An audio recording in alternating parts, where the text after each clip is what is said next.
Baik, terima kasih. Di sini saya atas nama Vitalis Tukanayon mau menjelaskan atau mempresentasikan materi tentang teorema Kuratowski, graf dual, dan lintasan.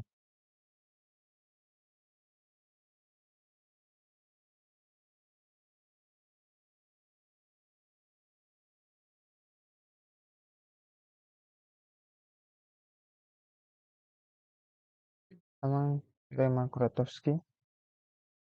Kuratowski sendiri mempunyai kontribusi yang sangat penting dalam teori graf, karena mempunyai cabang matematika yang mempelajari hubungan antara simpul dan sisi.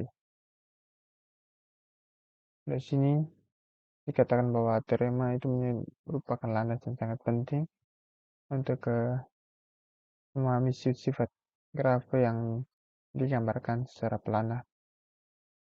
Dan graf planar sendiri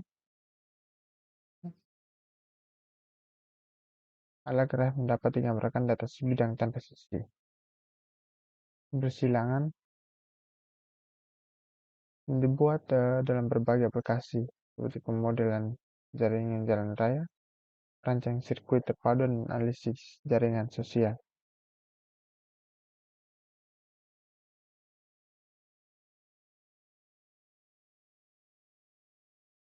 Dalam konteks teorema Kuratowski itu sendiri, ada dua graf yang menjadi fokus utama, yaitu graf K5 dan graf K3.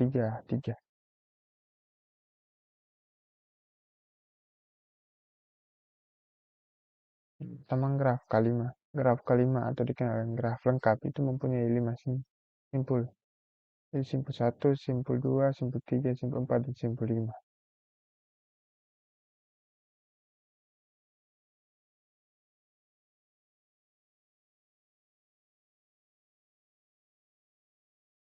Dan graf 5 ini sendiri, graf titik 5 buah itu adalah graf yang tidak planar.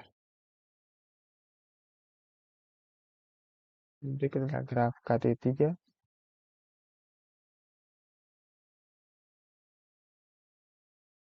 Mencerminkan dua himpunan simpul yang saling terhubung satu sama lain, yaitu simpul di atas itu simpul 1, simpul 2, dan simpul 3 itu terhubung dengan simpul 1, simpul 2, simpul 3 bawah.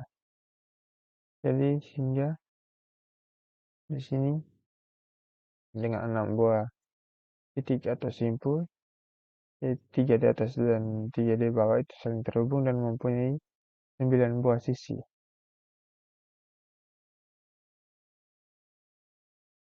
Dan graf ini juga disebut sebagai graf yang tidak planar juga.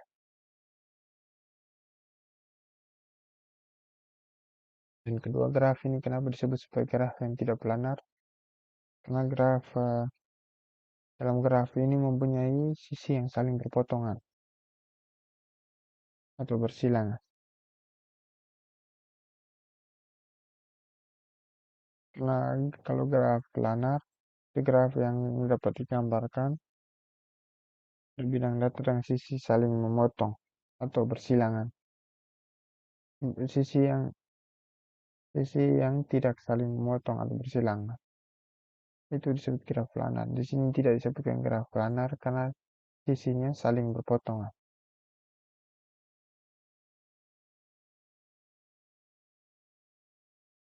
Kita lanjut yang berikut. Sifat graf Kuratowski.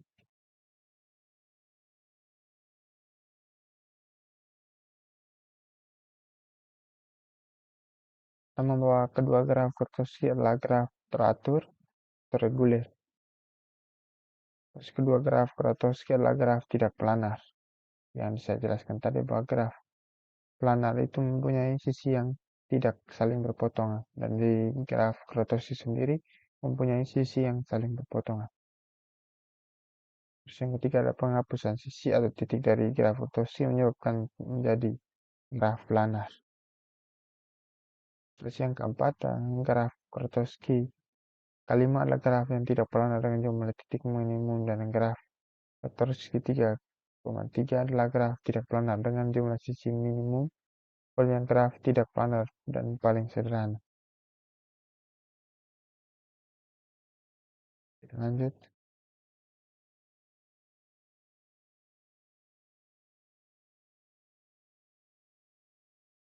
Ini adalah contoh pada gambar A mempunyai sebuah graf yang berhubungan dengan T3 dan diminta bahwa tentukan subgraf tersebut. Jadi yang berikut ini adalah graf contoh dari graf Grotowski. Yang graf yang dituju kepada gambar A mempunyai subgraf yang berhubungan dengan K33. Jadi diminta tentukan subgraf tersebut. Jadi kita bisa tentukan subgrafnya. Di sini yang pertama kita hapus sisi dari C dan E. Terus kita pindahkan atau kita ubah urutan tempat dari vertex E dan F. Digambarkan kembali seperti hasilnya pada gambar B tersebut.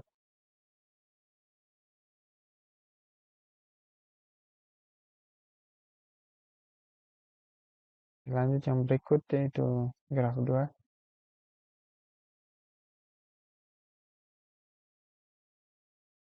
Definisinya bahwa graf 2 merupakan suatu bentuk graf yang terbentuk dari graf lain dengan sifat sisinya saling berpotongan. Dan hubungan antara simpul-simpul di kedua graf tersebut merefleksikan sifat struktural dan dari graf asli. Dan graf planar G yang dipresentasikan sebagai graf bidang.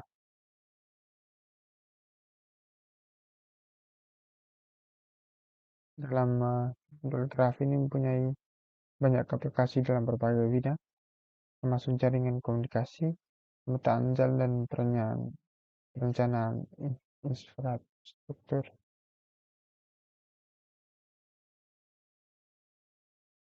Contoh, misalkan diberikan sebuah graf planar G, direpresentasikan sebagai graf bidang. Suatu graf G yang secara geometris merupakan dual dari graf planar G, diperoleh dengan cara sebagai berikut. Pada setiap wilayah atau muka, G dibuatlah sebuah simpul V yang merupakan simpul untuk G.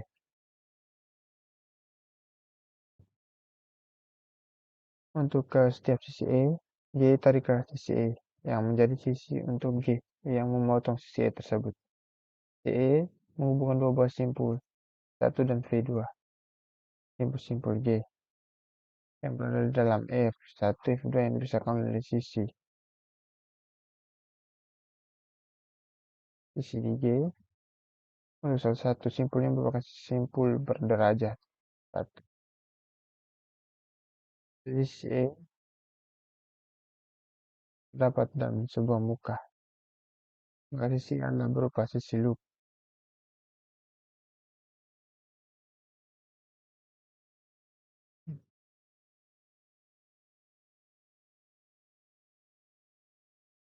Ini adalah contoh dari soal yang tadi.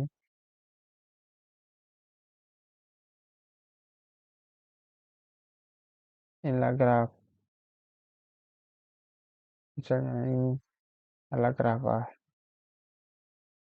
Maksud dari graf 2 bahwa graf tersebut terbentuk dari graf A. Graf A itu mempunyai wilayah 1, wilayah 2, dan wilayah 3. Kenapa dibilang wilayah 1, wilayah 2, wilayah 3? Karena di sini sudah mempunyai ruang sendiri. Tidak bisa hubung dengan wilayah lain karena dia sudah dikatakan sudah tertutup dengan wilayahnya sendiri. Terus dalam wilayah ini mempunyai simpul 1, simpul 2, dan simpul 3. Dari setiap simpul tersebut terhubung melewati sisi-sisi dari graf A yang ada. Seperti kita lihat pada gambar B.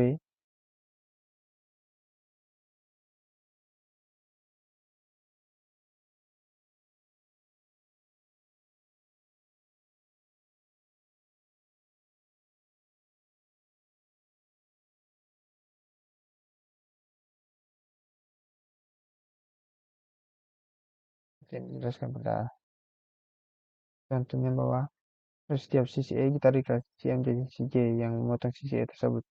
Yang menghubungkan dua buah simpul 1 dan V2. Simpul J yang berada dalam F1, F2 dipisahkan oleh sisi di G. Untuk satu simpul merupakan simpul berderajat 1.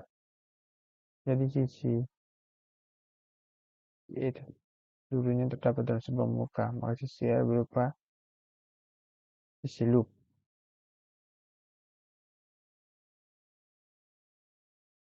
Nah, di sini dalam gambar B bahwa dijelaskan bahwa si loopnya yang ada di wilayah luar. Misalkan ini A, ini B, dan ini C. Ya, sisi C-nya mempunyai sisi loop atau berderajat 1 tadi. Dan dalam ini gambar C merupakan hasil dari atau graf dual dari graf A ini.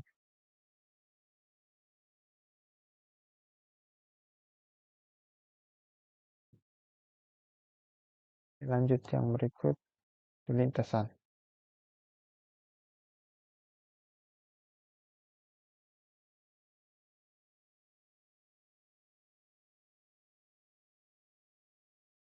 Definisinya bahwa lintasan adalah rangkaian ruang yang dilalui suatu objek dalam pergerakan dari satu titik ke titik lainnya. Ini garis yang menghubungkan setiap simpul. Panjang lintasan adalah jumlah dari dalam lintasan tersebut. Dari di sini adalah dikatakan lintasan karena adalah garis yang menghubungkan setiap simpul. Di sini garis 1, garis 2, garis itu dari garis 1 ke 2, 2 ke 3, 2 ke 3, 3 ke 4. Itu merupakan garis yang menghubungkan dari simpul 1, simpul 2, simpul 3, dan simpul 4. Dan panjang lintasan itu dihitung dari jumlah sisi dalam lintasan tersebut. Misalnya, lintasan dari 1, 2, 3, dan 4 dihitung berapa panjang lintasan tersebut. Dari lintasan tersebut kita lihat bahwa lintasan tersebut mempunyai panjang dengan mempunyai jumlah sisi 3. Dari 1 ke 2 mempunyai satu sisi, 2 ke 3 mempunyai satu sisi, dan 3 ke 4 mempunyai satu sisi. Dan dihitung 3 sisi. Dari itu adalah sebagai panjangnya. Selanjutnya, untuk lintasan dibagi lagi jadi beberapa, yaitu yang pertama lintasan Euler. Lintasan Euler sendiri adalah lintas yang melintasi setiap sisi atau tepi dari sebuah graf tepat satu kali. Dan lintasan tersebut melalui setiap tepi dari graf tanpa harus mengunjungi simpul yang sama 2 kali.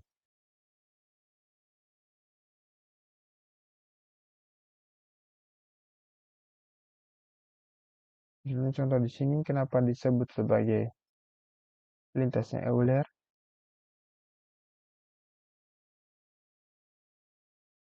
Karena misalnya dari gambar ini dari lintasan dari 3, 1, 2, 3, dan 4. Kenapa dikatakan graf ini adalah lintasan? Kenapa dikatakan bahwa 3, 1, 2, dan 3, 1, 2, 3, dan 4 sebagai lintasnya Euler?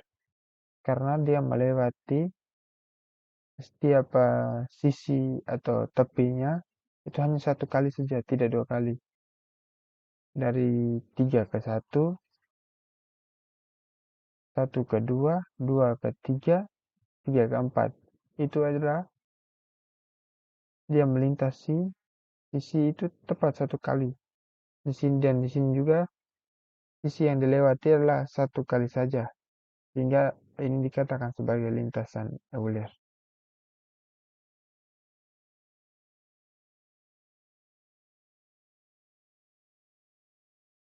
Yang berikut lintasan Hamilton.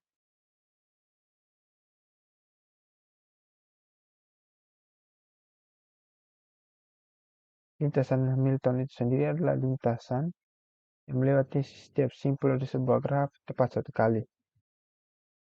Dan graf yang memiliki lintasan Hamilton dinamakan graf Hamiltonian. Kali dalam hal ini bahwa setiap simpul yang dilalui itu merupakan tepat satu kali bila melewati setiap simpulnya. Tidak bisa dua kali. Baru dinamakan lintasan Hamilton. Kalau dilewati sampai dua kali, itu bukan dinamakan lintasan Hamilton. Misalnya, dalam graf A, yaitu dari simpul 3, simpul 2, simpul 1, dan simpul 4. Itu kenapa dikatakan lintasan Hamilton, bahwa di sini bahwa dia hanya melewati satu-satu kali simpul saja. Jadi dari simpul 3, simpul 2, simpul 1, dan simpul 4. Terus graf B memiliki sirkuit Hamilton. Dan graf yang tidak memiliki lintasan. Graf C itu graf yang tidak memiliki lintasan ataupun sirkuit Hamilton. Dalam hal ini bahwa dia sudah melewati tiap simpulnya, yaitu dia sudah melewati. Dalam hal ini graf C itu kalau dibuat lintasan nanti akan terjadi tidak tepat satu kali dalam melewati setiap simpulnya. Nah dari sini misalnya dari 1 ke 4, 4 ke 3, 3 ke 4, 4 ke 2. Jadi itu tidak bisa dikatakan sebagai lintasan Hamilton.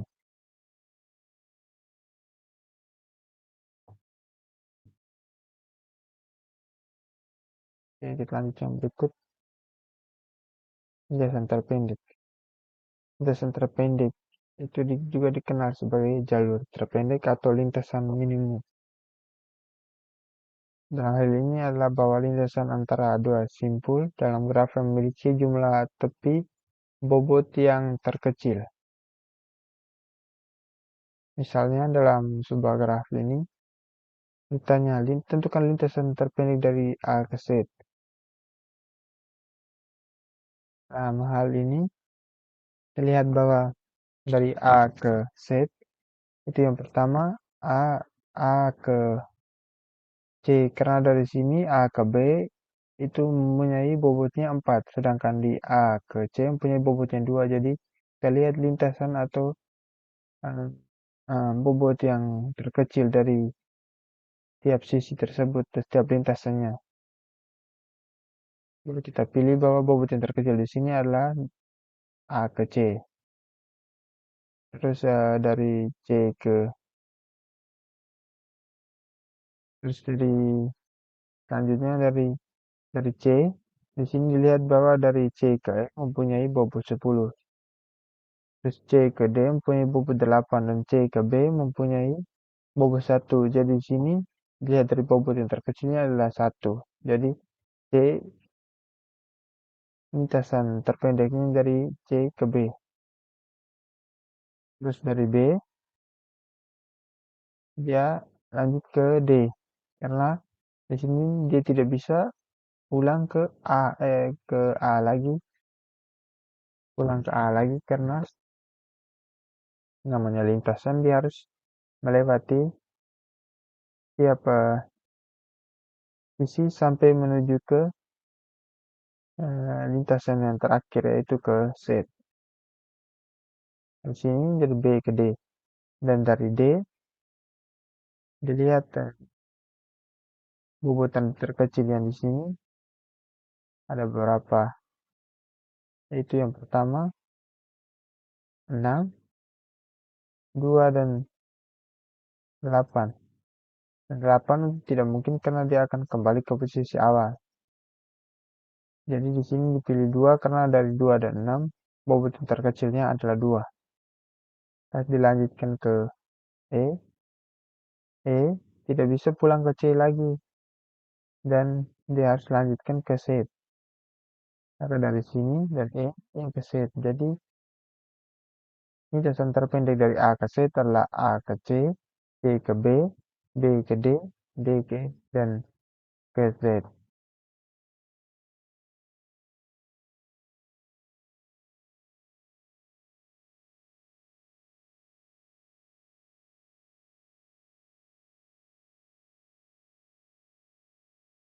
Mungkin hanya itu saja dari saya.